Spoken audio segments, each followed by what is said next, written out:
Cumprimentamos a todos com a paz de nosso Senhor e Salvador Jesus Cristo. Estamos iniciando mais um programa EBD na TV. Este é um programa de TV da cidade de Imperatriz, Maranhão, cujo pastor-presidente da Igreja Evangélica Assembleia de Deus é o pastor Raul Cavalcante Batista. Nós estamos iniciando agora o segundo trimestre de 2019. Estamos estudando nas revistas da CPAD com o tema O Tabernáculo, símbolos da obra redentora de Cristo. Nós temos como comentarista o pastor Elianai Cabral, que é o primeiro secretário da CGADB. Se você deseja nos convidar para estarmos aí na igreja onde você congrega, onde você lidera, é só entrar em contato conosco pelo telefone 991520454. Esse telefone é da TIM e é também do WhatsApp. Ou então você pode entrar em contato conosco pelo e-mail Henrique L de Luiz, H de Henrique, A de Almeida, S de Silva, henriquelhaz@hotmail.com. Nós damos palestras de várias coisas. Então você escolhe, por exemplo, ciclo de oração, escola de obreiros, escola bíblica dominical, dons do Espírito Santo, libertação, missões, evangelismo, jovens ou mocidade. Então, daquilo que houver necessidade, entre em contato conosco, que nós estaremos aí na igreja onde você congrega. Vamos então à nossa lição, a primeira lição do trimestre. Então, nesse trimestre, nós estaremos estudando aí sobre o tabernáculo. Estudamos alguma coisa já no livro de Levítico, algumas vezes fomos lá no livro de Êxodo, mas nesse trimestre nós vamos usar mais o livro de Êxodo. Vamos ver muito nesse trimestre tipologia bíblica e vamos ter aí muita comparação dos projetos de Deus na construção do tabernáculo e na instituição da igreja. Vamos ver aí muitos paralelos que existem entre um e outro. Então Deus decide fazer uma habitação no meio do seu povo e usa para a construção desta habitação o próprio povo.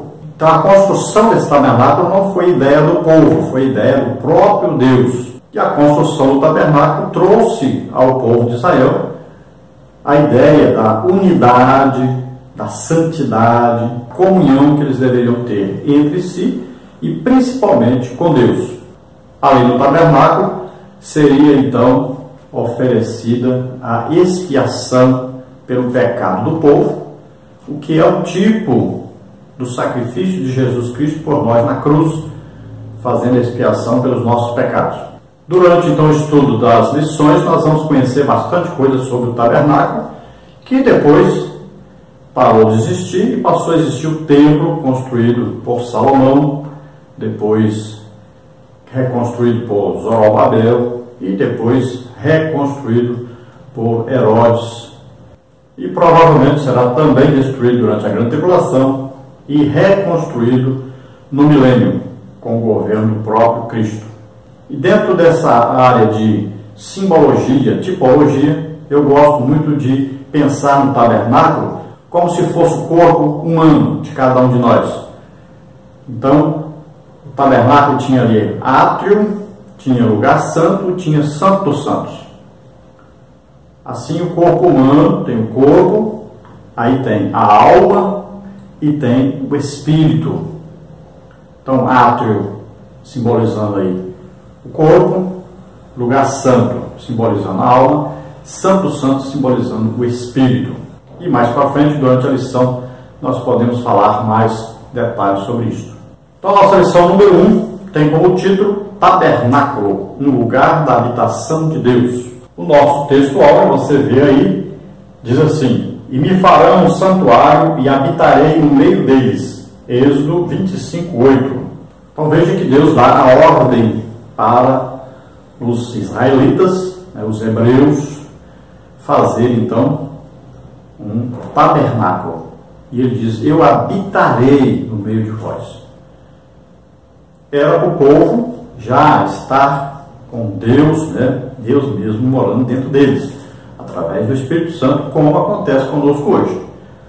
Mas o povo pediu que Moisés fosse intercessor junto a Deus, e eles mesmos tiveram muito medo, queriam viver o pecado, murmuravam o tempo todo, acabaram então temendo morrerem ao ter encontro com Deus, e escolheram Moisés então como mediador deles. Então Deus decide fazer um local onde eles teriam que comparecer, teriam que oferecer sacrifícios, tanto ofertas pelo pecado, como ofertas voluntárias de agradecimento a Deus, de comunhão com Deus. Então, um local onde eles procurariam ter comunhão com Deus, simbolizaria então a presença de Deus. Esse local é o tabernáculo, e a presença de Deus veio se manifestando sempre através da Arca da Aliança, ali na tampa da arca, que chama propiciatório, uma tampa de ouro, onde Deus se manifestava, onde ele vinha e queimava ali o sangue oferecido em lugar do povo, e assim ele perdoava o povo pelos seus pecados. Isso era renovado todos os anos. Vamos ver a verdade prática, que diz para nós: o tabernáculo de Moisés foi o protótipo da Igreja de Cristo, na qual hoje Deus habita e manifesta a sua glória. Então aqui o tabernáculo é dito como um protótipo, ou seja, era uma figura do que havia de vir e que existe hoje, que é a Igreja de nosso Senhor e Salvador Jesus Cristo. Então hoje Deus mora na terra dentro de cada um de nós. Jesus disse: ele habitará convosco e em vós. Então ele habita, ao mesmo tempo está em nossa volta e ao mesmo tempo está dentro de nós. Nós somos chamados então pela palavra de Deus de templos do Espírito Santo, morada de Deus, tabernáculo de Deus na terra. Vamos ver agora então a leitura bíblica em classe, que está registrada em Êxodo, capítulo 25, do versículo 1 ao versículo 9. Vamos então ler. Diz assim: então falou o Senhor a Moisés, dizendo: fala aos filhos de Israel que me tragam uma oferta alçada de todo homem cujo coração se mover voluntariamente, dele tomareis a minha oferta alçada. E esta é a oferta alçada que tomareis deles: ouro e prata e cobre, e pano azul, e púrpura, e carmesim, e linho fino, e pelos de cabras, e peles de carneiros, tintas de vermelho, e peles de texugos, e madeira de cetim, e azeite para a luz, e especiarias para o óleo da unção, e especiarias para o incenso, e pedras sardônicas, e pedras de engaste para o éfode e para o peitoral. E me farão um santuário e habitarei no meio deles, conforme tudo o que eu te mostrar para modelo do tabernáculo e para modelo de todos os seus móveis, assim mesmo o fareis. Então veja que Deus escolhe os materiais que serão usados, tudo programado por Deus, ordenado por Deus, dirigido por Deus, tamanho, né? Aí o material que é usado, tudo organizado e dito a Moisés para ele cumprir fielmente o que era dito. E diz que isto é uma figura do que está no céu, é uma figura da presença de Deus no céu, é uma figura do trono de Deus no céu. Nós vamos passando durante o trimestre por todos esses materiais, vai ser explicado aí o que significa cada um desses materiais. Vamos então à introdução da lição, que diz o seguinte: Deus sempre desejou se relacionar com o seu povo. Ao longo das Escrituras Sagradas, o Pai Celestial buscou se revelar ao ser humano para relacionar-se com ele.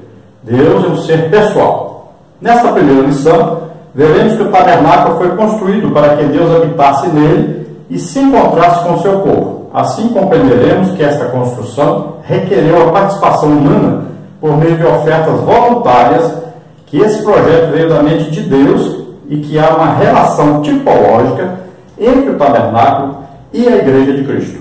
Então você veja que este tabernáculo ele foi construído por Deus porque Deus tinha a intenção de se relacionar pessoalmente com este povo.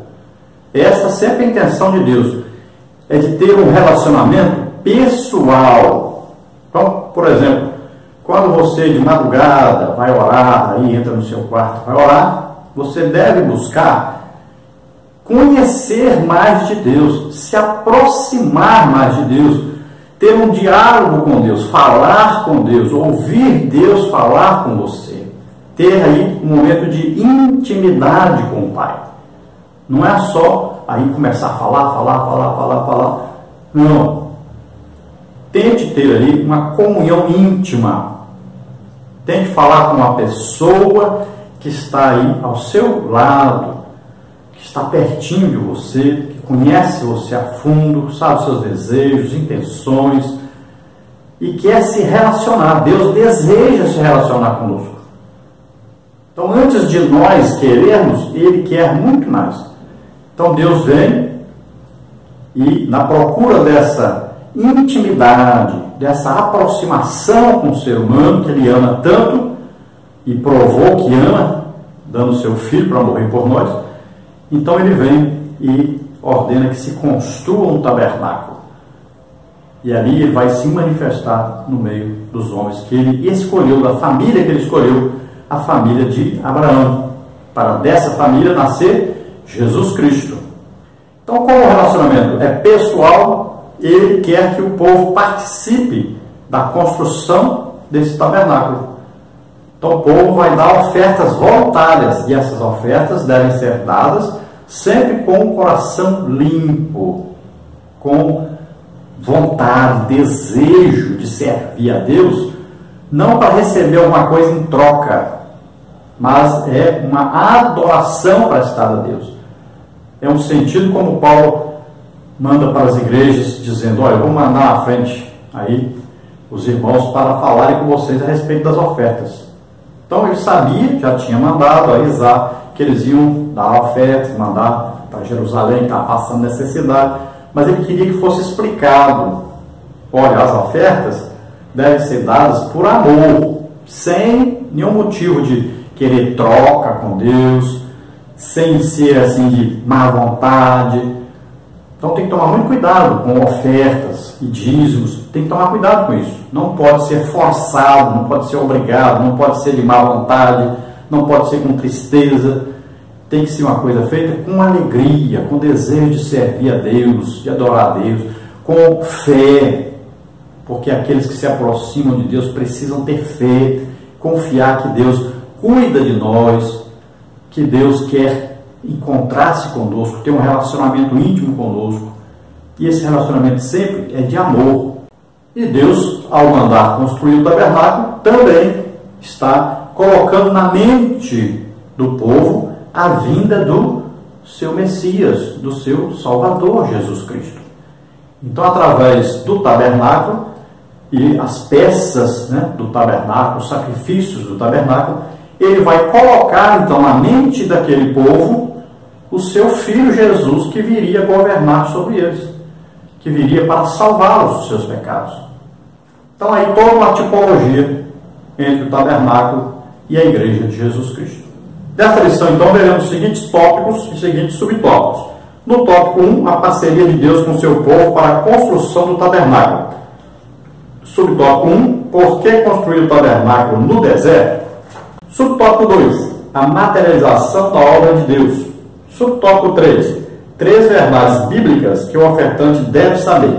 No tópico 2, o tabernáculo foi um projeto de Deus. Subtópico 1, Deus arquitetou o tabernáculo. Subtópico 2, o tabernáculo foi um projeto de Deus.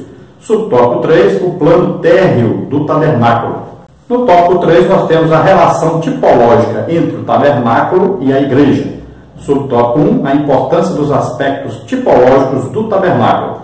Subtópico 2, a igreja de Cristo e o tabernáculo de Deus na terra. Neste trimestre, nós estaremos, então, estudando as seguintes lições. Essa lição de hoje, lição número 1, tabernáculo no lugar da habitação de Deus. Lição número 2, os artesãos do tabernáculo. Número 3, entrando no tabernáculo, o pátio. Lição número 4, o altar do holocausto. Lição número 5, a pia de bronze, lugar de purificação. Lição número 6, as cortinas do tabernáculo. Lição número 7, o lugar santo. Lição número 8, o lugar santíssimo. Lição número 9, a arca da aliança. Lição número 10, o sistema de sacrifícios. Lição número 11, o sacerdócio de Cristo e o Levítico. Lição número 12, a nuvem de glória. E a lição número 13, o sacerdócio celestial. Então, na lição 1, tabernáculo, um lugar de habitação de Deus. Tópico 1, a parceria de Deus com o seu povo para a construção do tabernáculo. Êxodo 25, de 1 a 7. Nós temos aí, tópico 1, por que construir o tabernáculo no deserto? Tópico 2, a materialização da obra de Deus. Tópico número 3, 3 verdades bíblicas que o ofertante deve saber. Tópico número 1, então, por que construir um tabernáculo no deserto? O pioneiro pentecostal Gunaving, que redigiu uma monografia para sua graduação teológica, na qual foi escrita à mão e apresentada no Seminário Teológico Sueco, em Chicago, Estados Unidos, em 1909, iniciou seu texto monográfico assim: por ordem divina, o tabernáculo propriamente dito, a mosaica tenda do testemunho, constituiria uma morada sagrada, erguida segundo o modelo celestial. Desde que os israelitas saíram do Egito e caminharam até as cercanias do Monte Sinai, onde Deus falou com Moisés e revelou suas leis, o Altíssimo quis habitar entre o seu povo. Para isso, ele concedeu a Moisés a planta de uma tenda, a fim de construí-la para reunir o povo de Israel diante dele e, assim, receber sua palavra.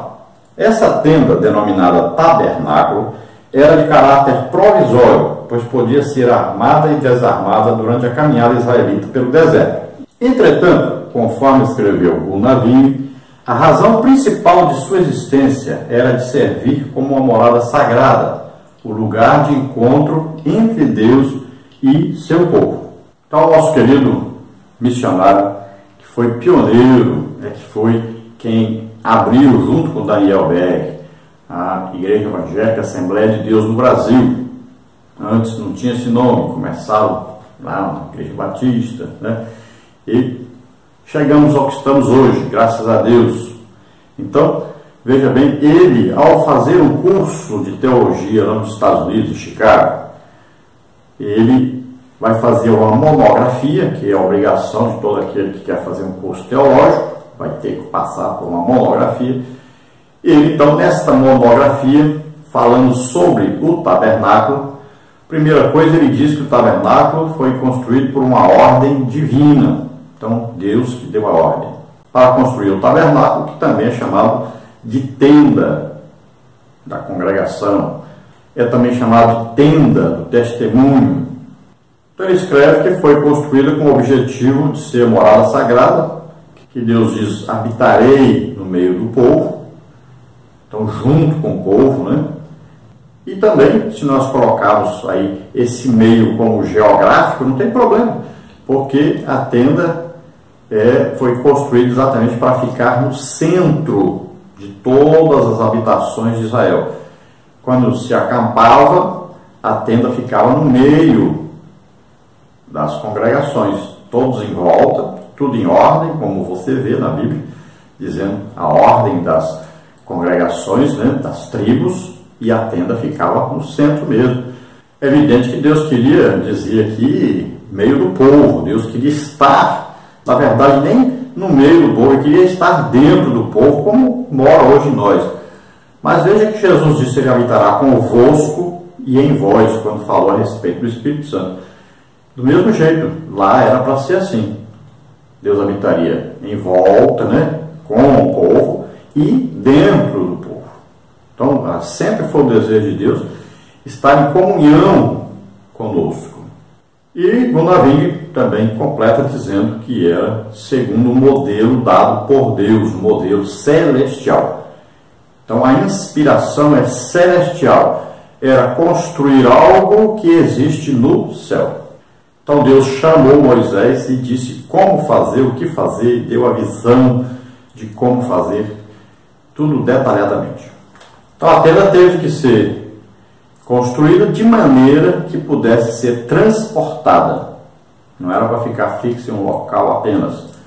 Então, o tabernáculo tinha como objetivo ter um local onde o povo se reunisse para adorar a Deus.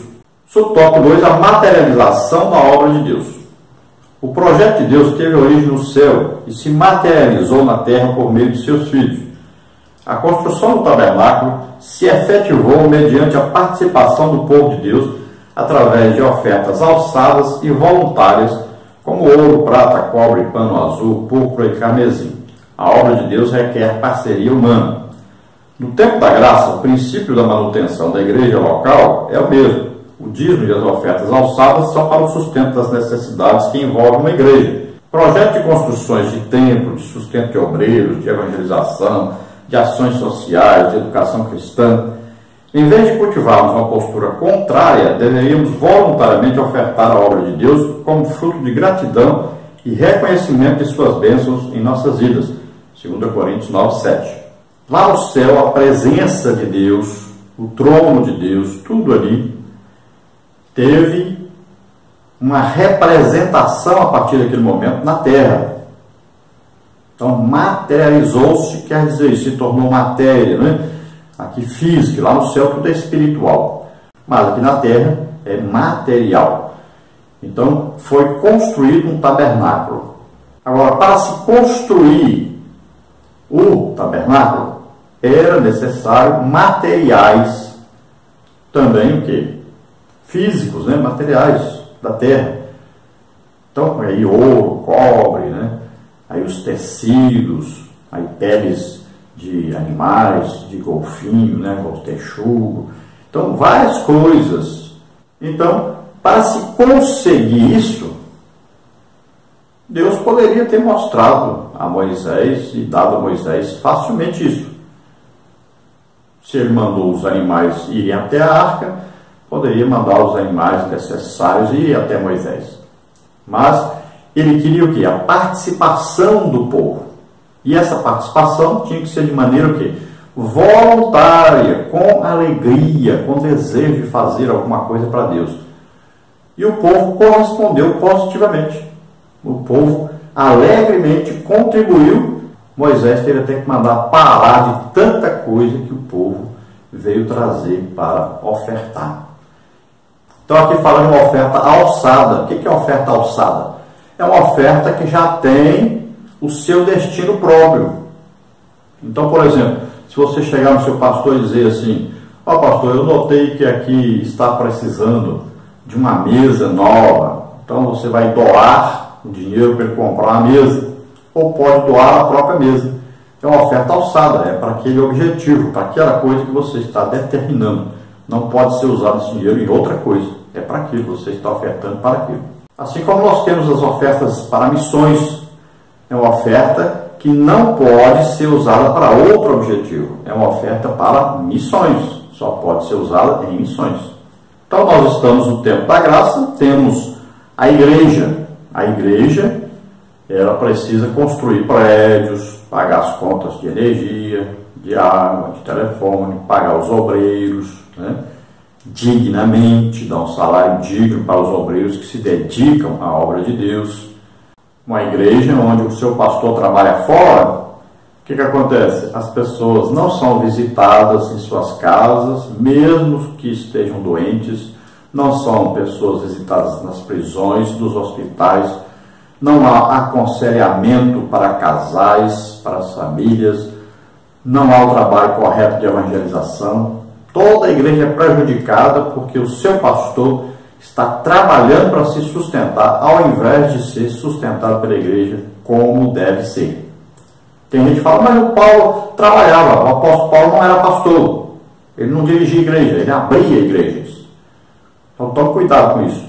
E o próprio apóstolo Paulo diz que o obreiro é digno do seu salário. A igreja tem a obrigação de sustentar o seu obreiro. E o seu obreiro tem a obrigação de trabalhar na obra de Deus, fazer o que tem que ser feito. Um pastor, dificilmente ele dá conta de 200 pessoas numa congregação. Muito difícil ele dar conta. É muito trabalho para fazer. Mas se ele tem 400, 500 ou até mais, imagine, e ainda trabalha fora, ele nunca vai dar conta de fazer nem 10% do que tem que fazer. Infelizmente, nós temos visto a ganância de líderes hoje na igreja, que arrecadam todo o dinheiro da igreja, fornece aí às vezes R$500 de ajuda de gasolina para os obreiros passando dificuldades tremendas para se sustentarem, obreiros que trabalham 8 horas, 10 horas, 12 horas por dia para se sustentarem, chegam aos cultos atrasados, vão à igreja às vezes 2 vezes por semana só, não têm uma mensagem correta para dar, não são homens cheios do Espírito Santo, não são usados por Deus em dons nenhum, não tem tempo de visitar ninguém, nem de aconselhar ninguém, tudo é feito às pressas. O máximo que ele pode fazer é organizar aí umas festazinhas para poder reunir o povo, para pelo menos conhecer o povo. É um absurdo que está ocorrendo na igreja brasileira.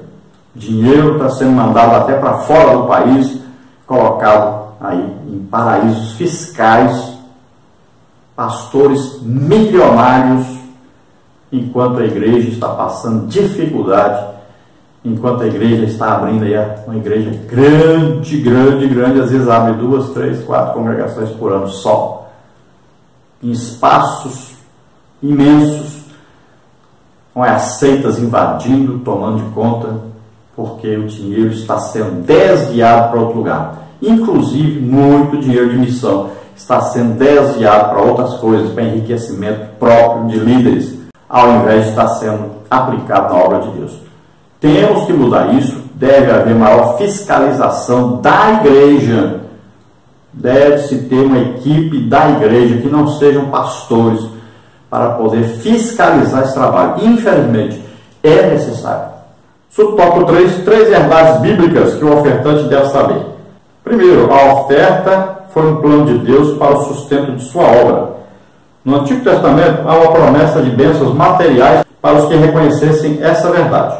Aqui não há um estímulo para se negociar oferta e bênçãos, mas a afirmação de que é a vontade do Senhor, que contribuamos generosa e voluntariamente para a sua obra, reconhecendo que Ele domina até as nossas finanças. Isso deve ser voluntário, jamais por coação. Número 2. O ato de ofertar é voluntário. O versículo 2 mostra que o Senhor aceitaria a oferta de todo homem cujo coração se mover voluntariamente. Êxodo 35, 29. Deus conhece cada um dos seus servos e servas, por isso reconhece quem faz essa obra de maneira generosa ou egoísta.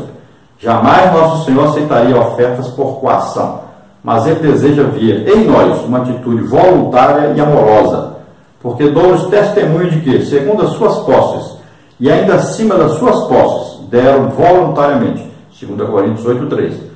Portanto, na igreja de Cristo não pode haver mercantilismo da fé. Você não pode se deixar coagir para trocar ou negociar o que é espiritual a fim de receber bênçãos materiais. O que a palavra de Deus diz é que você precisa amar ao Senhor de todo o coração e, constrangido por esse amor, doar voluntariamente. Essa perspectiva humilde gera bênçãos da parte de Deus.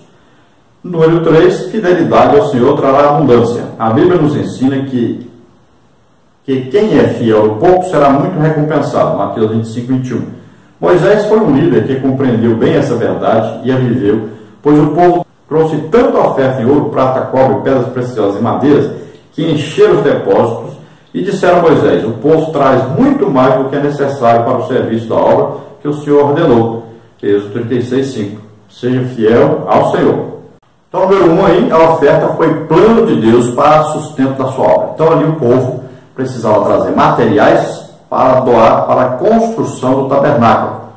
Então, foi uma oferta alçada, com o objetivo de construir o tabernáculo.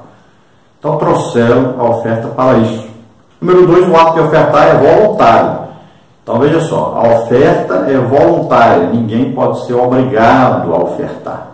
Deve ser de coração, de desejo, de alegria, de felicidade, reconhecendo que tudo que nós temos, quem deu foi Deus.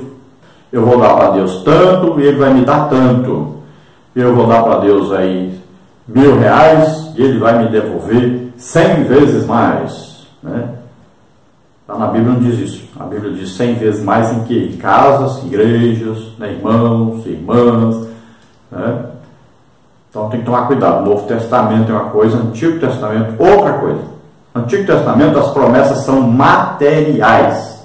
Preste atenção nisso. No Novo Testamento as promessas são espirituais. Olha só, a diferença é grande demais. No Antigo Testamento as promessas são temporais. Novo Testamento, as promessas são eternas. Então, cuidado com isso. Estão misturando demais as coisas hoje em dia. Então, se nós olharmos no Antigo Testamento, os homens de Deus, muitos deles, a maioria daqueles que estão registrados na Bíblia, que são líderes, tiveram uma vida de abundância financeira. Não quer dizer que o povo tinha, eram essas pessoas que tinham. Olha aí, Abraão, Isaac, Jacó, José, Daniel, Sadraque, Mesaque, Abednego, né? Então, tem muitos exemplos, rei Davi, os reis de Israel, então tinham em abundância. Não quer dizer que o povo tinha abundância, eram eles que tinham. E no Novo Testamento, não temos nenhum exemplo de alguém que se converteu e ficou rico depois que se converteu. Infelizmente, esta é a realidade bíblica. Todos os apóstolos morreram e nenhum deles era rico quando morreu. Eles se dedicavam ao estudo da palavra de Deus e à oração, bem diferente dos líderes de hoje, que se dedicam a enriquecimento. Então, número 3, a fidelidade ao Senhor trará abundância. Então, não confunda abundância material com abundância espiritual. Não confunda essas coisas. Alguém pode ser, aí, ter muito dinheiro e ser crente? Pode.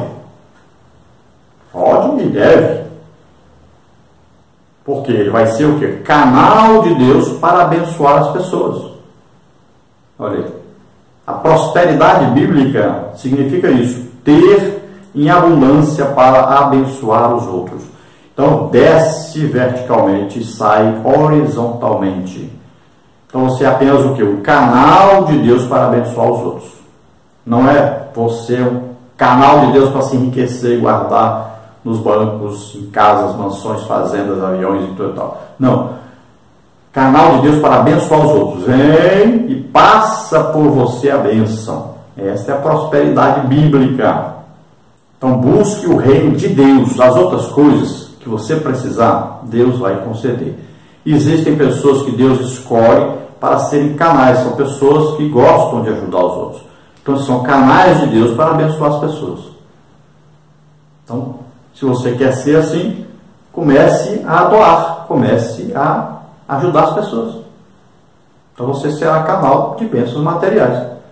Você retém, Deus começa a fechar a torneira para você. Então, seja uma bênção para as pessoas. Eu sempre fui um ofertante, sempre fui dizimista fiel. E sempre eu adotei a condição de dar 20%, não era 10%, 20%, era 10% de dízimo e dava 10% de oferta na obra de Deus. Por isso eu estou há 3 anos desempregado. Dia 4 agora faz 3 anos que eu estou desempregado. E nunca passei fome e nunca deixei de pagar minhas contas. Não devo nada a ninguém. Porque Deus providencia, Deus envia irmãos do Brasil para me ajudar. E até do exterior, alguém manda alguma coisa. No dia de vencer a conta, manda. Nunca mandar sobrando. Então hoje eu devo ter um banco aí por volta de R$500. Está vencendo um cartão de 480, então não sobra nada. Então, sobrar nunca sobrou, mas também nunca faltou, porque Deus vai ser fiel e Ele nunca deixa de ser fiel. Mesmo que você seja infiel, Ele permanece fiel. Então, Ele vai corresponder a essa fé, a essa alegria, felicidade que você tem de contribuir na obra de Deus. E muitas vezes você vai saber que esse dinheiro que você está dando está sendo mal usado. Mas mesmo assim, dê. Quem vai pagar a dívida, quem vai ser castigado, amaldiçoado, é aquele que usou o seu dinheiro indevidamente. Mas você fez a sua parte de ajudar a obra de Deus para a abertura de igrejas, para o envio de missionários, para as obras sociais que a igreja faz, para tanta coisa que precisa de dinheiro. Você ajudou. Então, se está sendo usado, mal usado, problema de quem está usando mal. É Ele que vai prestar conta diante de Deus. Você vai prestar conta diante de Deus do que você fez de bom no tribunal de Cristo. As suas obras vão valer muito. Então faça a obra de um crente verdadeiro, sincero, que ama a obra de Deus e que quer ajudar a obra de Deus. Não se preocupe com o resto. Existe um movimento maligno na internet hoje para atrapalhar o crescimento da obra de Deus. Pessoas que estão entrando em contato com os outros, convencem, querem convencer de todo jeito. Eles fazem para convencer as pessoas a não darem os seus dízimos, não darem as suas ofertas. Isso é uma obra maligna, Satanás tentando enfraquecer a igreja, para que a igreja pare de ganhar almas, pare de crescer. E um dos principais que fazem isso são aqueles membros da igreja do véu, que é a Congregação Cristã do Brasil. Muito cuidado com esse pessoal, muito cuidado mesmo. Cuidado também, muito cuidado com os calvinistas, que eles querem fazer de tudo para tirar você da sua igreja e levar para essas igrejas que são inimigas do Espírito Santo. Tópico 2. O tabernáculo foi um projeto de Deus. Subtópico 1. Deus arquitetou o tabernáculo. Subtópico 2. O tabernáculo foi um projeto de Deus. Subtópico 3. O plano térreo do tabernáculo. Após estudarmos a primeira seção de versículos de 1 a 7, que mostra a conclamação do Senhor ao seu povo para a construção do tabernáculo, por meio das ofertas alçadas, agora nos deteremos nos versículos 8 e 9, pois estes revelam como Deus elaborou esse projeto. Subtópico 1, então. Deus arquitetou o tabernáculo, como está em Êxodo 25, 8. E me farão um santuário e habitarei no meio deles. Assim inicia o versículo 8. O tabernáculo seria um santuário em pleno deserto, onde Deus habitaria entre o seu povo.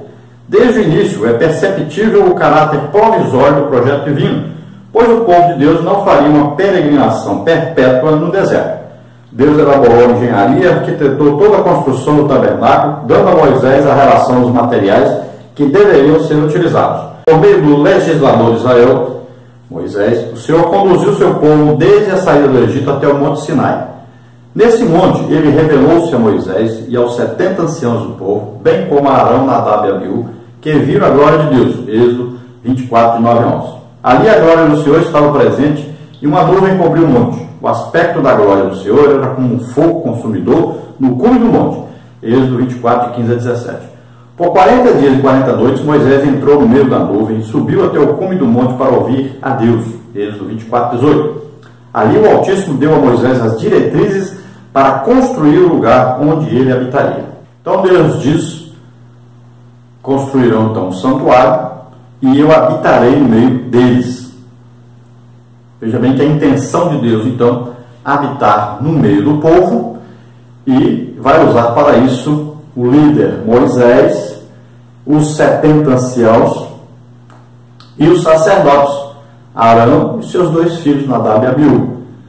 Veja bem que eles teriam, então, que conduzir o povo para ofertarem e também estariam o quê? Fiscalizando a construção do tabernáculo.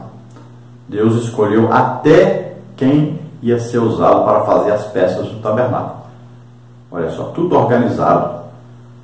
Então a obra de Deus é assim, tudo organizado. Existem lideranças escolhidas por Deus. Nós estamos vendo hoje a igreja num rumo muito difícil. Pessoas são escolhidas por líderes que estão em pecado, e eles escolhem aqueles que pecaram, o mesmo pecado que eles pecaram, porque assim eles não vão poder acusá-lo do pecado que ele cometeu. Nós nunca vimos uma igreja dirigida por tanta gente em pecado como temos hoje. Divorciados aos montes dirigindo igreja. Pessoas em adultério aos montes dirigindo igreja e departamentos da igreja. É um absurdo o que está ocorrendo na igreja hoje. Muito triste a situação. Subtópico 2. O tabernáculo foi um projeto de Deus. Embora Moisés haja sido formado academicamente no Egito, nenhum item do tabernáculo era fruto de sua mente engenhosa e disciplinada.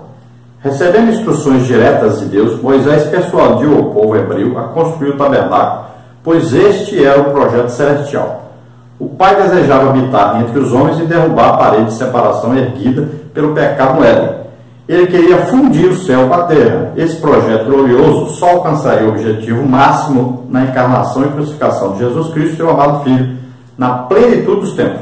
Gálatas 4:4, Efésios 1:5-10. Nós sabemos da formação de Moisés, não é formação teológica.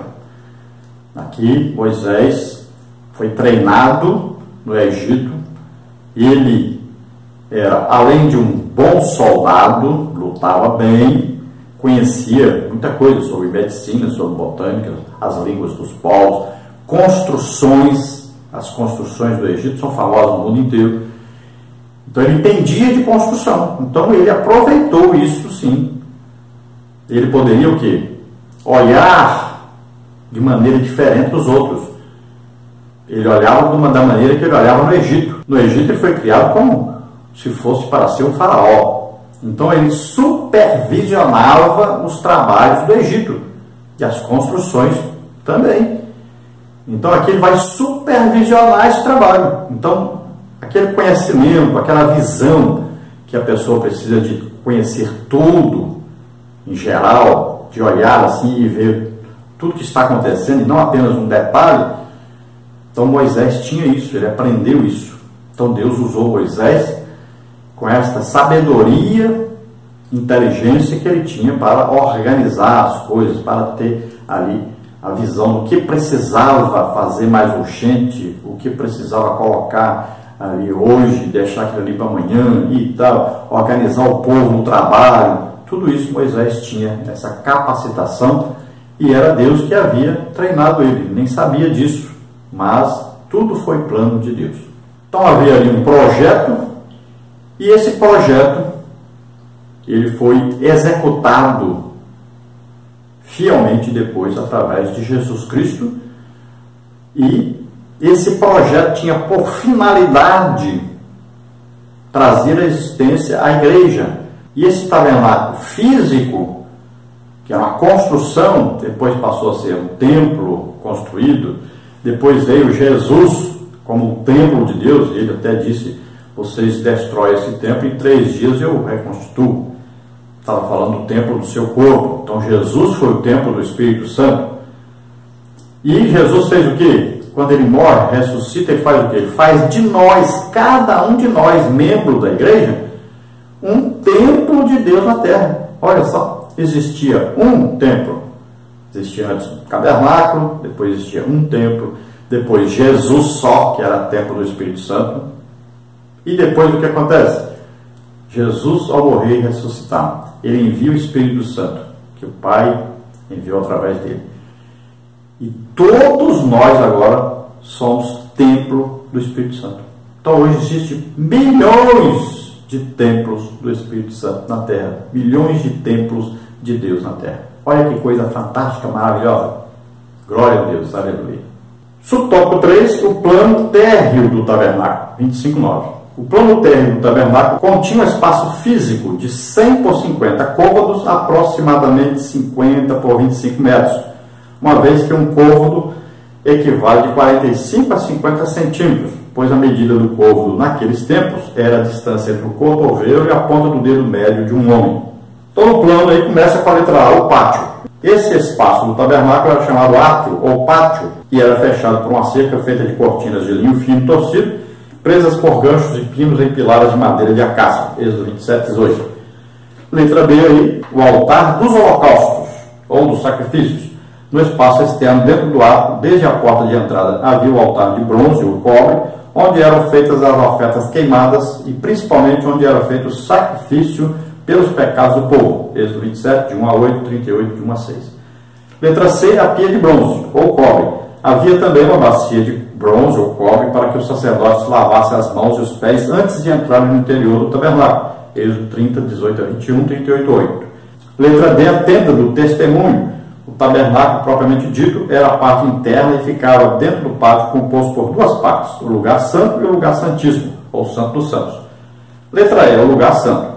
No lugar santo havia 3 elementos: o candeeiro, candelabro ou castiçal, de ouro, com suas 7 lâmpadas. A mesa feita de madeira de acácia e coberta de ouro era chamada mesa dos pães da proposição. Por fim, ainda no lugar santo, de frente para a entrada de cortinas bordadas, que dava para o lugar santíssimo, estava o altar de incenso, revestido de ouro, no qual se faziam intercessões pelo povo de Deus. Êxodo 30, de 1 a 6, 37, 25 a 28. Letra F, o lugar santíssimo, Santo dos Santos. Por último, e de fato, em primeiro lugar, estava o lugar santíssimo, onde se encontrava a única mobília chamada de Arca do Concerto, Números 10, 33, o Arca do Testemunho, Êxodo 25, 22, ou também a Arca da Aliança, na qual se guardava as tábuas da lei, Êxodo 38, 18. Tudo isso nós vamos estudar mais detalhadamente para frente. E o tempo é pouco para nós ministrarmos e explicarmos cada detalhe do que significa. Mais para frente vamos estudar isso.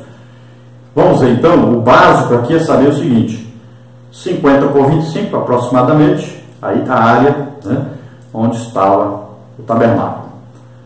Saber que tudo era cercado por cortinas, quem olhava de fora via só a cortina e o todo lá, de onde era a tenda, né?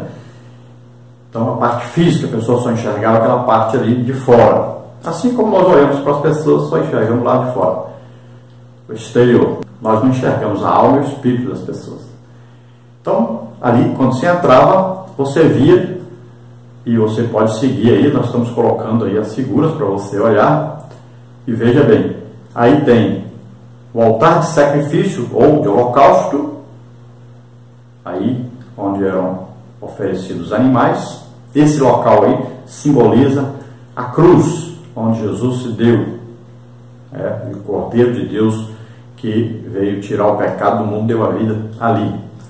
Aí nós vamos ver a pia, aí onde havia água para os sacerdotes se lavarem, porque ali dentro, gente, desse lugar, desse pátio, ficavam muitos animais, porque nesse pátio é onde se oferecia os animais, eram mortos animais para sacrifício, era muito sangue, fedia muito, é uma coisa nojenta aquele lugar ali, fedor terrível.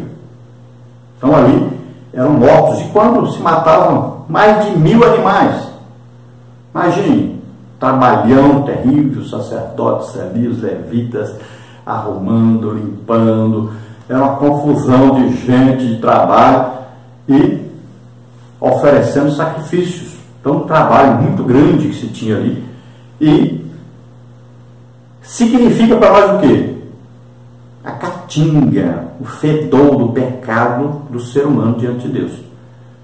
Então, veja só que esse pátio tinha uma pia, e nessa pia tinha água para os sacerdotes ir se lavando. Ele não podia entrar lá dentro do lugar santo sem lavar-se primeiro. Podia entrar sujo lá dentro. Então, olha só, eles se lavavam ali. Então, essa água, uma água de purificação, e não pode significar batismo, né, para nós. Batismo nas águas não é para purificar ninguém. Batismo nas águas é um compromisso público que você faz de seguir a Deus. Você não se arrependeu de pecado, nem foi lavado de pecado no batismo nas águas. Isso não é cristianismo, né? Você, no dia que aceitou Jesus, você se arrependeu dos seus pecados e foi perdoado por Deus. O Espírito Santo veio morar dentro de você. Não é no batismo que acontece isso. Então, não confunda as coisas. Então, lá tinha um significado de purificação. E, para nós, significa o quê? A lavagem da água pela palavra. Olha aí, que diz em Efésios, né? Então, quando aceitamos a Jesus como Senhor e Salvador, nós ouvimos a palavra de Deus e ela fez uma lavagem em nós. Ela veio convencer-nos do pecado, da justiça e do juízo. Nós nos arrependemos e aceitamos a Jesus como Senhor e Salvador. Então, primeiro ouvimos a palavra de Deus, o Evangelho da salvação, não é? Como está em Efésios escrito aí. Aí acreditamos nessa palavra e aí depois, ao nos convertermos, nós recebemos então o Espírito Santo. Na mesma hora aí que você vem à frente e diz: eu quero aceitar Jesus como Senhor e Salvador. Isso acontece. Você está salvo, o Espírito Santo mora em você. Então, ao entrarmos na tenda do testemunho, então aquela cabana, vamos dizer assim, aí você olhava do lado esquerdo, você ia ver o candelabro, uma peça de 7 braços, e ela tinha que ser acesa todo dia, deve manter aquelas chamas acesas ali. Do lado direito você olhava e via uma mesa de pães da proposição. E ao centro, antes do véu, ficava o altar de incenso. Então, olha aí. Então, tudo no tabernáculo aponta para Jesus, tudo. O altar do sacrifício, a pia, né? Aí, o candelabro, a luz do mundo, aí os pães da proposição, foi proposto por Deus, o plano da salvação, né? Jesus é o pão da vida. Aí tem o altar de incenso, as orações, Jesus é o sumo sacerdote, que oferece sempre intercessão, orações em nosso favor. Então, tudo mostra Jesus? Sim. Mas nós podemos também analisarmos e vamos ver outros significados. Durante os ensinos, aí, durante o trimestre, nós vamos ver mais detalhes de cada uma dessas peças e seus significados. Então, depois tinha ali o véu, e depois do véu era o lugar chamado Santo dos Santos. Esse local antes, que tinha aí o candelabro, mesa dos pães da proposição e altar de incenso, chamava lugar santo. Já lá dentro, chama-se Santo dos Santos, ou Santíssimo. Então lá dentro havia somente a arca do testemunho, ou arca da aliança. E essa arca tinha uma tampa, chamada tampa do propiciatório, onde tinha ali 2 querubins, que as asas deles se encontravam em cima. Então nessa tampa da arca, no propiciatório, é onde se oferecia o sangue do bode, né? Ali no dia da expiação. Tá, o sangue, Deus vinha, queimava aquele sangue, então manifestava o fogo lá, descia lá do céu, queimava aquilo ali. E as pessoas lá de fora viam o fogo descendo. Olha, na inauguração do templo de Salomão, também o fogo desceu lá do céu. Então Deus estava correspondendo ao culto, dizendo: eu estou aqui presente, eu aceito o culto, eu perdoo o povo. Confirmava. Então dentro dessa arca tinham 3 coisas. Tinha aí as tábuas da lei. Muita gente vai falar da representação de Jesus, mas eu prefiro falar assim: as tábuas da lei representam o Pai. Foi o Pai que deu a Moisés as tábuas da lei. Aí continha um vaso de maná, que era aquele alimento que Deus deu para o povo no deserto. Então maná, o pão da vida, o pão é Jesus Cristo. E tinha a vara de Arão que floresceu, de repente criou flores, demonstrando o poder de Deus da criação. E, para mim, representa então o Espírito Santo. Então, dentro da arca tinha a representação do Pai, do Filho e do Espírito Santo, porque a arca representa Deus, é a presença de Deus. Olha só, quando alguém atacava Israel, qual o objetivo dele? Tomar a arca, porque a arca representava Deus, o Deus dos israelitas. Cada nação tinha os seus deuses. E eles iam para a guerra e queriam conquistar o Deus do outro, pegar, pronto, dizia que o povo está derrotado, porque pegou o Deus deles. Os filisteus um dia fizeram isso, né? Pegaram a arca e se arrependeram da brincadeira. Então, olha só, a arca representava a presença de Deus. Então, quando atacaram Israel, eles tinham que passar pelos muros da cidade, passar pela cidade, passar pelo Soreg, aquele murinho em volta do templo, depois invadir o lugar santo, pegar as peças de ouro, mas o grande objetivo deles era a Arca da Aliança, com aquela tampa toda de ouro puro. Então o objetivo maior deles era esse. E eles diziam: agora nós dominamos o Deus deles. Tanto representava Deus que quando eles iam para a guerra, eles levavam a arca. E os povos ficavam com medo: olha, o Deus deles é poderoso, é tremendo, está com eles. Então a arca representava a presença de Deus, representava o próprio Deus no meio do povo. Vamos então ao tópico 3, o último tópico, a relação tipológica entre o tabernáculo e a igreja. E nesse tópico nós temos só 2 subtópicos. Subtópico 1, a importância dos aspectos tipológicos do tabernáculo. Subtópico 2, a igreja de Cristo é o tabernáculo de Deus na terra. Então, subtópico 1, a importância dos aspectos tipológicos do tabernáculo. O apóstolo Paulo deu importância a essa relação tipológica quando escreveu: tudo que dantes foi escrito para nosso ensino foi escrito, para que, pela paciência e consolação das Escrituras, tenhamos esperança. Romanos 15:4. O tabernáculo de Moisés, no deserto, deixou profundas lições para a igreja. Nessa tipologia, descobrimos uma relação com a igreja e com o Senhor Jesus. Nas lições seguintes, veremos a importância simbólica do tabernáculo em seus adereços, utensílios e cultos, seus ministros e ajudantes, sua ordem e o significado de cada item na relação espiritual tipológica com a Igreja de Cristo. Então nós vamos estudar detalhadamente a tipologia bíblica aí, explicando cada material do tabernáculo. Então nós podemos falar até dos pilares, o que significa, até ali a cor, né, das cortinas, o que significa cada cor. Nós vamos ver aí bem detalhadamente tudo isso nas próximas lições. Tudo tipifica Jesus Cristo. A obra expiatória de Jesus Cristo. A obra que Jesus fez para nos salvar. Então nós vamos ver aí tudo detalhadamente. Não precisamos, nessa primeira aula, explicar bem detalhadamente, porque depois vamos passar por isso. Apenas precisamos dar um resumo rápido das coisas, porque temos muita coisa para falar nesta primeira lição, que é um resumo das lições que virão. Por que é importante estudar, então, a tipologia? Porque nós vamos aprender que tudo tem um significado, levando-nos a quem? Conduzindo-nos a quem? A Jesus Cristo. Quer ver um exemplo fantástico? Olha aí. Os israelitas colhiam o maná, moíam o maná, trituravam o maná, preparavam a massa, faziam bolos para depois comer. Olha aí. Assim é a palavra de Deus. Não adianta você apenas pegar e ler. Você precisa ler, precisa meditar, precisa estudar texto, contexto. Então você vai estudando. Depois você vai o quê? Aí que você vai digerir. Ou seja, vai para o seu espírito. Enquanto a palavra está só na alma, ela não faz o efeito que deveria fazer. Ela precisa ir para o espírito. E quando a palavra chega no espírito, é quando você aprende realmente a palavra. Ela faz efeito na sua vida.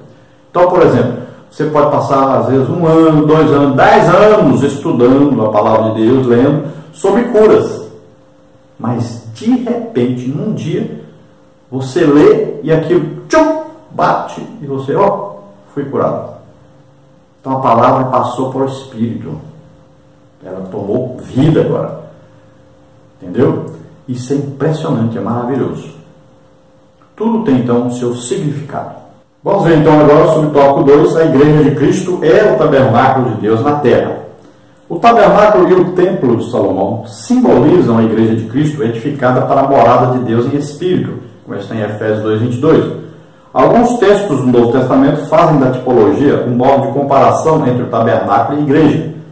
Paulo tipificou a igreja como edifício de Deus para falar de crescimento coerente e organizado da comunidade cristã, 1 Coríntios 3:9. Neste edifício, os crentes em Cristo são identificados como pedras vivas, as quais são edificadas umas sobre as outras. Pedro falou sobre isso. Portanto, a igreja é um edifício espiritual construído para a morada de Deus, como o tabernáculo no Antigo Testamento. Ela também é tratada como o templo de Deus, 1 Coríntios 3:16. A figura do templo aqui tem dupla referência, pois refere-se à igreja e também ao lugar da presença de Deus. A igreja é tipificada como a casa de Deus, de caráter familiar, porque a palavra casa, nesse contexto, refere-se à família que mora na casa, 1 Timóteo 3:15. O tabernáculo de Moisés era material e Deus habitava nele. A igreja é o tabernáculo espiritual onde o Altíssimo habita e se manifesta gloriosamente. Efésios 2:22. Então aqui nós vamos estudar sobre isso, sobre essa tipologia, vendo que o tabernáculo era físico, uma construção, onde o objetivo era prestar um culto a Deus e tinha que se chegar o quê? Na presença de Deus para se fazer isso. Naquele tempo, só o sumo sacerdote, um dia por ano, poderia entrar lá dentro, né, e estar ali na presença de Deus. Só ele. O povo ficava lá de fora. O povo ofertava e fazia os seus sacrifícios, né, orações, mas eles viam a manifestação de Deus de longe, o fogo descendo ali. No Novo Testamento, então, a igreja, ou seja, todos aqueles que aceitaram Jesus como Senhor e Salvador são o povo de Deus e cada um é um templo de Deus na terra. Agora, se nós olharmos a igreja como um prédio, então existe aí o prédio, você vai numa congregação, né, se congregar ali, você vai para adorar a Deus. Então, ali é o quê? É a igreja física também, uma construção. Mas dentro da igreja física está a igreja do Senhor Jesus Cristo. Então, cada um dos membros ali formam a igreja de Jesus Cristo. Cada um é um templo, dentro de um templo físico. Então, é muito superior, né? É uma coisa maravilhosíssima que só Deus pode fazer. Então, olha só, quando você entra em qualquer lugar, então, olha só, você está levando o quê? A presença de Deus. Então, se você procurar entender bem claramente aí, você vai entender uma coisa fantástica. Que você é um templo de Deus e a arca de Deus, a arca da presença de Deus, está aí em você. Então, onde você estiver, Deus está. É uma coisa fantástica. E se Deus está, o ambiente em que você está tem que ser modificado. Tem que ser alterado. Por isso, o crente muitas vezes não entende o que está acontecendo. Ele chega num local, às vezes as pessoas se voltam contra o crente, sem nenhum motivo, porque existe uma ação maligna ali, e ele não entende isso. Todo crente tem que entender, se você realmente é filho de Deus, você vai causar uma bagunça no reino espiritual. Porque você está cheio do Espírito Santo e o mundo jaz no maligno. As pessoas estão endemoniadas. Você vê as coisas que as pessoas fazem hoje, você fica abismado de ver a ação maligna de Satanás no mundo. Então, cada um de nós estamos aqui para desfazer as obras do diabo. Cada um de nós está aqui para representar Deus, para ser o tabernáculo de Deus. Você está aí para ministrar, onde você estiver, ministre a palavra de Deus, fale a palavra de Deus, ore pelos enfermos, expulse demônios. Está lá, Jesus disse, vão, cura os enfermos, expulse os demônios, ressuscita morto, prega a palavra. É a nossa função. Onde nós estivermos, nós temos que ter essa concepção. Nós somos templo do Espírito Santo, nós somos templo de Deus. E as pessoas têm que ver a glória de Deus em nossa vida. A manifestação de Deus em nossa vida. Não fique pensando em coisa material. Tem pessoa que pensa assim, não, as pessoas têm que ver que eu sou rico, porque eu sou filho de Deus. Não tem nada a ver com isso. Nós estamos falando de manifestação de Deus. Vamos ver nesse trimestre mais detalhes aí, durante o trimestre. Vamos procurar entender espiritualmente as coisas. As coisas de Deus se discernem espiritualmente. Conclusão. Esta lição teve por objetivo levar o aluno à compreensão da tipologia do tabernáculo em relação à igreja. O tabernáculo seria mais do que um protótipo ou modelo futuro da igreja, no qual Deus revelaria a sua glória. Esse tabernáculo aparece como um bem futuro, Colossenses 2,17, que aponta para a pessoa de Jesus Cristo, que veio a este mundo mostrar na prática o desejo de Deus em habitar com os homens. Ele fez isso na encarnação do seu Filho, o tabernáculo divino. Nesta lição, então, nós temos que entender que é um resumo das próximas lições, é um resumo do trimestre, é uma introdução ao trimestre. Então, nós temos que basicamente entender que o tabernáculo foi construído porque Deus queria habitar no meio do seu povo. Quando Jesus veio, ele era o que? O tabernáculo de Deus, né? Tinha o Espírito Santo, era filho de Deus, então ele se tabernacularizou. Esta é a palavra correta. Então, ele se fez tabernáculo terrestre, né? Para nos salvar. E, fazendo isso, morreu por nós na cruz do Calvário, levando nossos pecados, doenças, maldições, enfermidades, tudo sobre ele. E, devido a isso, então, nós também fomos tornados, ou seja, fomos feitos casa de Deus na terra. Cada um de nós somos o tabernáculo de Deus na terra agora. Glória a Deus, aleluia. Então é importante entendermos isso para começarmos.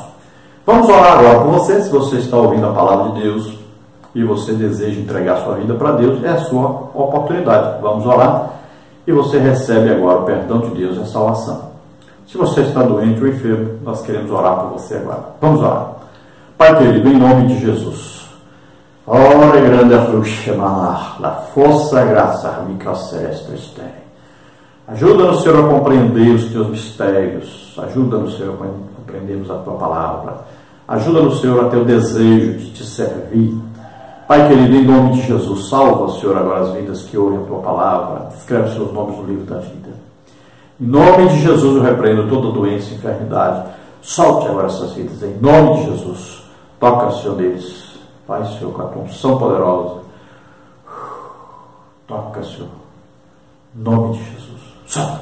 Agora, em nome de Jesus. Amém. Glória a Deus. Aleluia. Antes de terminar, quero registrar aqui que eu estou fazendo 35 anos de casado hoje, para a honra e glória do Senhor Jesus Cristo. Graças a Deus, nunca dormi separado da minha mulher durante todos esses anos, só os dias que eu estava viajando, é claro. Mas nunca brincamos de nos separarmos, de eu ir dormir em algum lugar, nunca houve isso, graças a Deus. Quero louvar a Deus por isso, agradecer a Deus pela minha esposa sábia, inteligente, esposa companheira, amiga, e nós temos nos amado durante todo esse tempo e estamos na obra de Deus, fazendo a obra de Deus juntos. A toda vez que eu vou pregar em algum lugar, ela vai comigo, sendo possível, e quando não é possível eu vou só, mas ela está aqui no círculo de oração, é sempre ajudando no círculo de oração, dando aula na escola bíblica dominical, uma bênção que Deus deu a nós, e a família que nós tivemos através dessa união, uma família maravilhosa, 3 filhos maravilhosos, né? Luiz Henrique, a Raquel e a Débora. Glória a Deus. Deus abençoe os irmãos. Eu fico realmente grato a Deus e estou feliz hoje. 35 anos de casados. Aleluia. Glória a Deus.